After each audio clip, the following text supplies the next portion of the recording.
I'm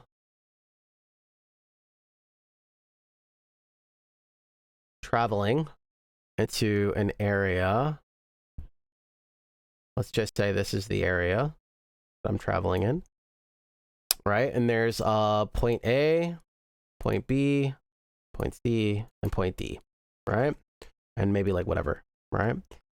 And now that I am traveling here, here, here, here, here, right? And let's say I didn't even find this area yet. And so I'm wandering around. The fact that I'm at a bunch of dead ends and I'm circling, we're calling it lost. We're calling it lost because of the dead ends and we're going in circles. We're calling it lost.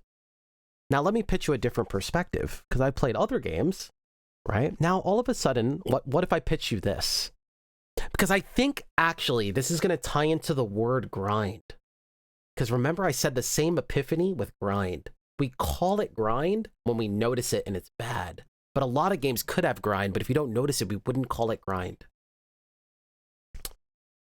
Now, let's just say player B over here in a different game. Again, trying to walk myself through this as well, because I don't know where this is going to lead. Player B over here is playing a different game, right?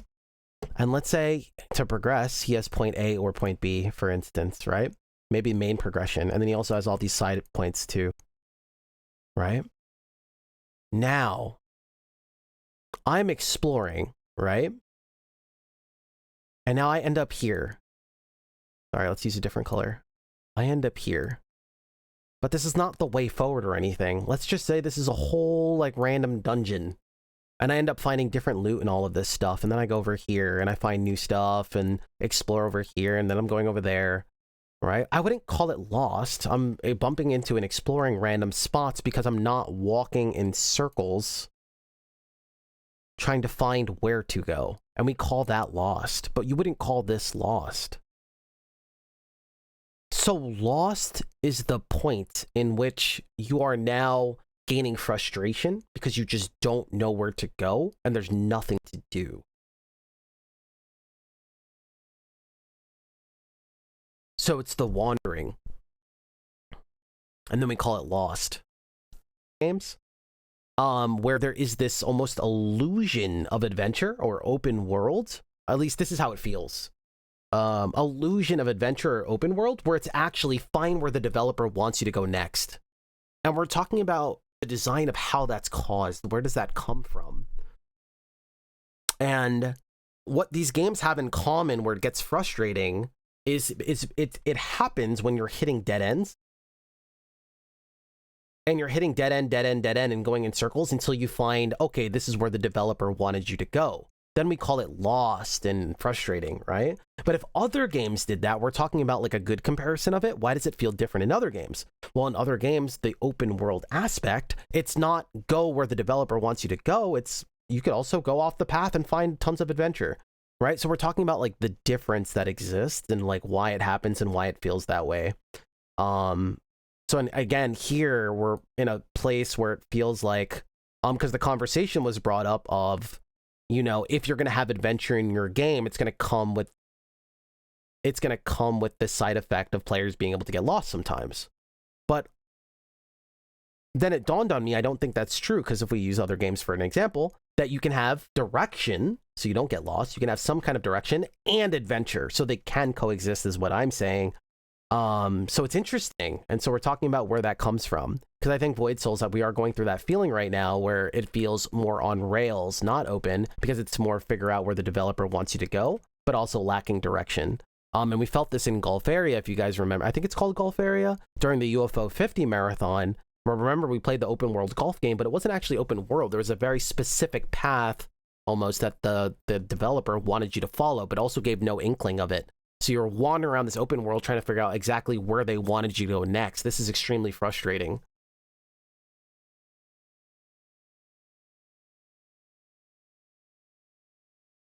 Yeah, so it's interesting. That's why I said like open world. I get that this is not actually open world, but we also have to respect the inclinations of like what the game is, what, like, if we take out labels, right, we need to also respect what the game is giving off, right? So we have this big space that we're traveling in where it's like, hey, look, there's a zone over here. Hey, look, there's a zone over here. Hey, look, there's a zone over there. So we have to respect that, right? That's closer to like an open world or whatever. But really, we're going around to all these dead ends, but we're just actually just like wasting time. There's somewhere we're supposed to go, right? So it comes with a lot of frustration. So what we're doing is we're saying, okay, instead of giving the player a linear structure to follow, let's say this is the path of a normal game, right? And linear structure, we're changing it to something a little bit more open, or give the impression that it's more open. But what we're saying is if you don't do it carefully, we might as well have just went back to Exhibit A if we don't do it carefully. And we're talking about that, the side effects, because again, we're going off like multiple games here. And we're trying to divulge it into a science, right? Something that we can teach developers. This is what I do, by the way. I know you're new here. I coach developers and stuff like that. Anyway, so we're trying to turn it into a science of where it happens, what to look out for. But yeah, you might as well be on Rails if it's going to use a system of figure out where I want you to go, right? It's really interesting.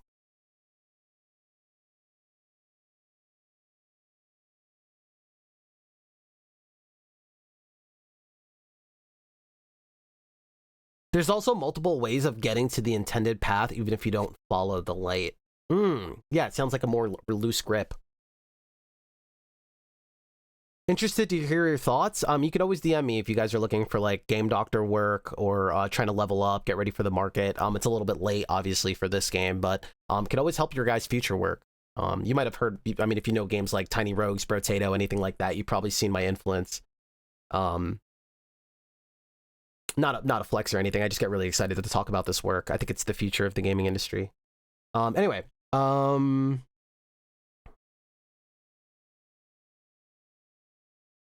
there's an intended path in the Great Lift of Daedalus, but because it's a more real open world, the developer has given more options to traverse. Yeah, no, and I think, you know, that's what we call it here. We call it a loose developer grip, right? It's not you're going to go here to get to the next area. It's you could go over here. We recommend you go over here, but you can also stumble upon some other spots, right? Makes it feel more organic towards the player, right? We also talk about synergies, right? We have like the old school design of like Dead Cells, right? Synergy, grab red item, grab more red, right? It's like a illusion, right? It's very tightly gripped. But we have modern games, right, where we're a lot past that now. It's not bread, this plus this plus this. It's, well, I can make this and this, and it's a lot looser, right? And we talk about that kind of design. I actually just talked about that with the Xenotilt dev on a call yesterday, and talking about where we are in today's market. I don't know how this ties back. Oh yeah, so they all tie together. What I'm saying is they go back down to our golden rules, right, that we create, and this is why we create them. Is again that loose grip, and it seems like it even applies to exploration in this case. So again, here it's a tight grip, right? It's this big space, but it's actually Find Waldo, where if we talk about like CUD, for instance, that's where you should go, you know, but you could also play the game for 1,000 hours and just go exploring, right? So I think they could exist. Is, again, remember I said I was going to organically go through this because I didn't know where we were going to get, but I think my endpoint is realizing that adventure and direction can coexist. And together, why would they coexist? Because it equals the I'm trying to figure out how to word this. The reason why you'd want them to coexist is because it kills off frustration. It kills off lost, as we talked about it. And we could have lost powerfully, right? You could have lost on purpose, but it kills the frustration aspect of being lost. What are your thoughts on a top-down perspective feeding into a more open level design? I found it to be a bit tricky when you can't look to the horizon to see the goals. I mean, you can study a lot of games that can like help you out. So like, what is my perspective? It's possible. I do see what you're saying. So if it's not like 3D or using some crazy trick like No Rest for the Wicked, let's say, where they bend the world or whatever. But we have games like CUD or Unexplored, but you can't call that open world. So we'd have to go like CUD. Chat, what other examples do we have? There's a lot though, right? There's like MMO style, like the top down.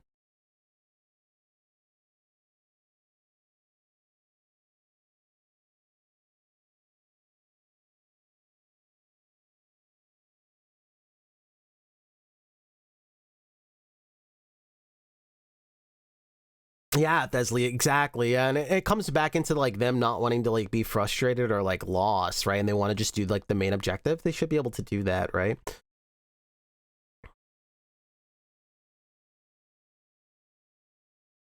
Dead Cells fall into this open world. Dead Cells is like on rail as hell with a lot of chore. Dead Cells has a lot of bad design on the today's market. Again, I love the game and I give them their respect. It was one of my favorite games. Always pay respect to the goats. That being said, design evolves. Today's market, Dead Cells is, pardon my language, ass.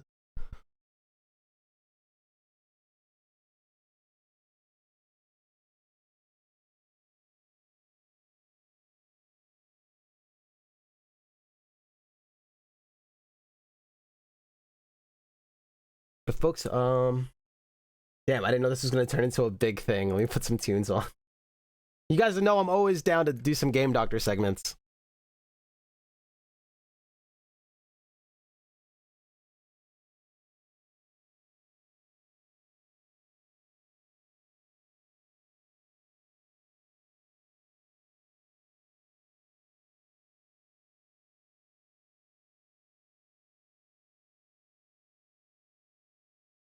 I mean, like, is there also like weird like there like so once you can like figure out a problem, right? Once you can spot a problem in something that you're trying to solve, you can do something about it, right? But you have to be able to see it first. It can't be a blind spot, right? Like, is there not, like, I'm pretty sure we played games that give you general direction too, like when you need help, right? Like, okay, I'm completely lost. Oh, okay, I need to head east right now. Got it. I have a direction. I have a destination. Okay, now I'm closer.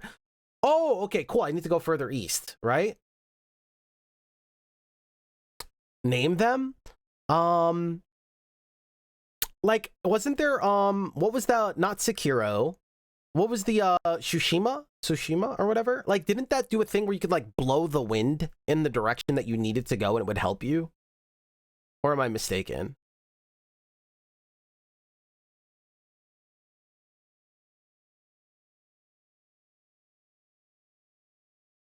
Chat? Where's Vault?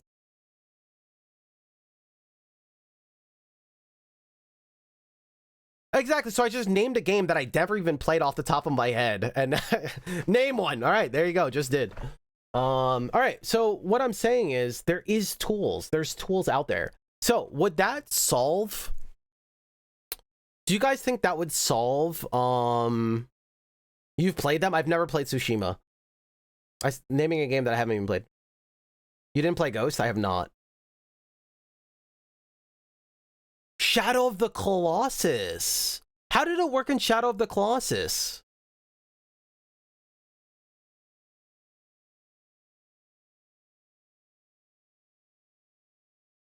I forgot about that one. So interesting. I wonder what that solves, right? Where it's like you still are not saying, hey, go here, like literally follow this line, but you're also saying just go over there, right? It's really interesting. Like, I really don't think, you know, I think a lot of this design, to kind of, if I make a blanket statement, I think a lot of this design goes back to like the short-sighted design, as I call it, Dev's short-sighted victories, right? What is a short-sighted victory? It's like Edmund McMillen not putting artifacts descriptions in Binding of Isaac, right? It's a very short-sighted victory. What did they get out of it? Why did he do that? Well, he did it because the exploration of finding artifacts and getting excited and trying to figure out what they do, right? It's a very short-sighted victory. But what he didn't realize is he didn't have a game doctor, and there was a lot of long-term deficit that comes with it, right? It's a short-sighted victory. After 100 hours or 150 hours or 200 hours, when you realize that there's, you know, 3,000 artifacts and you have to now memorize them all, it's actually quite the mental load. It's very frustrating, right? It's like, dude, I lost the exploration on hour 1 right? I gained all that, very short-sightedness, right? But now there's a long-term bunch of agony, long-term pain to gain, right? Because now every time I find that artifact and I don't remember what it does, it's not exciting anymore. It's annoying, right? So we call those, I call those short-sighted victories, right? A lot of times we'll do short-sighted design. And he even admitted, again, 10 years later, 5 years later, he wish he didn't do it. He's going to try to get artifact because it was a short-term victory. But what also happens, you want to go even deeper, is that when devs also get influenced by other games that were successful on the market, a lot of those games that were successful that you're copying probably had bad design, right? So those devs that were pioneering are smart enough to also keep going, and they realize I did a lot of dumb stuff. But then the other devs that are like, oh my god, that game was successful, let's be like them. Well, you're probably copying bad design, right? It's going to be even worse over time, right? Because design evolves. So again, we're in this weird market, right? Like nobody knows because they're not learning, because they don't talk about this stuff, right? Like they don't have a game doctor. We're not like the other art industries that have someone there to have your back, the editor, the coach, right? We're not there yet. It doesn't have to be that way, though, Quincy. That's the point, right? That's why you talk about this stuff. That's why you get somebody like that reads the market and can learn from that stuff. Oh,